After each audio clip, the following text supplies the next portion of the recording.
أعوذ بالله من الشيطان الرجيم. I seek refuge with Allah from Satan the outcast. مثل الذين كفروا بربهم أعمالهم كرماد اشتدت به الريح في يوم عاصف لا يقدرون مما كسبوا على شيء ذلك هو الضلال البعيد.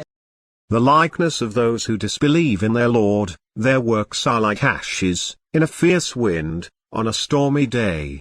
They have no control over anything they have earned. That is the utmost misguidance. ألم تر أن الله خلق السماوات والأرض بالحق إن يشأ يذهبكم ويأت بخلق جديد. Do you not see that Allah created the heavens and the earth with truth? If He wills, He can do away with you, and bring a new creation.